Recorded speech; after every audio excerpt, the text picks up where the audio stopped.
AITA for telling my ex I don't care if her daughter is crying about being left behind when my son's with me. I, 27M, was in a relationship with my ex, 26F, for about 4.5 years. We met when we were young, around 20, and fell hard for each other. At the time, I thought she was the one. We had all those big, youthful dreams of building a future together, traveling the world, and starting a family. Looking back now, I see the cracks were always there, but when you're young and in love, you tend to ignore them. About 2 years into our relationship, we had our son, who is now 6. I'll admit, we weren't exactly planning on becoming parents so early, but when it happened, I committed. I wanted to be a great dad and partner, and I truly believed we could handle it together. For a while we did. Those early months were tough. Sleepless nights, endless diapers, the stress of being young parents. But they were also some of the happiest times of my life. Holding my son for the first time changed me in ways I can't even explain.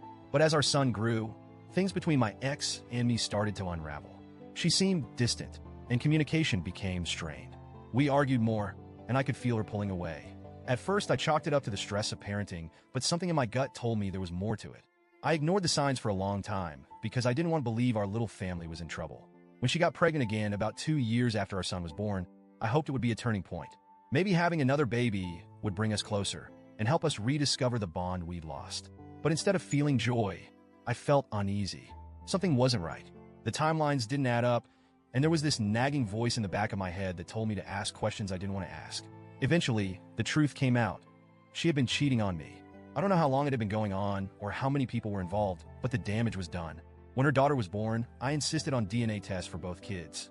It was one of the hardest things I've ever had to do, but I needed to know the truth. The results came back, and they confirmed what I suspected. My son was biologically mine, but her daughter wasn't. Seeing it on paper made it all feel so final. I remember sitting in my car after getting the results, just staring at the envelope and feeling this mix of relief, anger, and heartbreak. Relief that my bond with my son was real. Anger at my ex for betraying me and putting me in this position. Heartbreak for the life I thought we were building together that was now gone. We broke up shortly after that.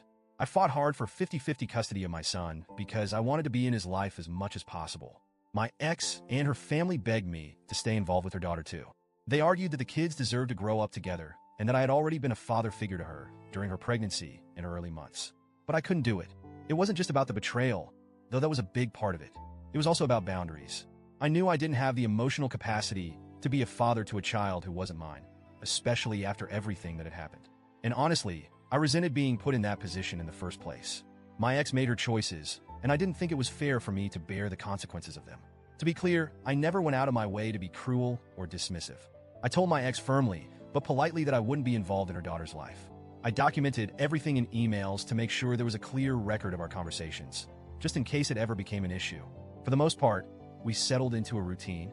Custody exchanges were quick and businesslike, and I focused on being the best dad I could be to my son. But over the past year, things have started to escalate. My ex has been pushing harder and harder to get me to include her daughter in my life. She'll make comments during drop-offs about how her daughter misses me or how she wishes the kids could spend more time together. She's even sent me long text messages late at night, pleading with me to reconsider. She always frames it as being for the kids, but I know it's not really about them. The breaking point came a few weeks ago. We were doing a custody exchange at a local park, and she approached me while I was helping my son into the car. She was holding her daughter's hand, and I could tell she had been crying. She started talking about how much her daughter struggles whenever her brother leaves. She said her daughter cries and asks why she doesn't get to come with me. She said her little girl wants to run up and hug me, but doesn't because she knows I wouldn't be okay with it. She begged me to reconsider. She said, "I know I messed up, but she didn't choose this.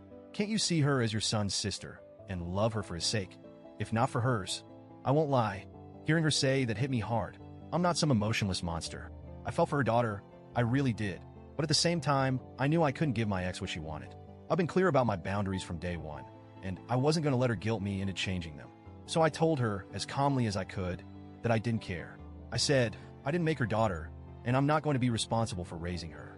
You need to put that energy into finding her real father and leave me alone. Then I got in my car and drove away. Since then, things have blown up. Her sister DM'd me on social media, accusing me of being heartless and asking how I could turn my back on an innocent child. She said I was punishing the little girl for something that wasn't her fault. Then one of my ex's friends messaged me too, but her tone was a lot more aggressive. She called me misogynistic and claimed I wouldn't be acting this way if the child was another boy. That accusation floored me because it's completely untrue, but it still stung.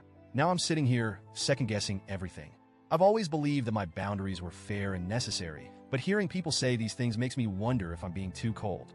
On one hand, I know I'm not responsible for my ex's mistakes, and I have every right to focus on my son. On the other hand, I feel terrible for her daughter. She's just a kid, and none of this is her fault. So, Reddit, AITA, should I have handled this differently? Or is it okay to stand my ground and prioritize my own mental and emotional well-being?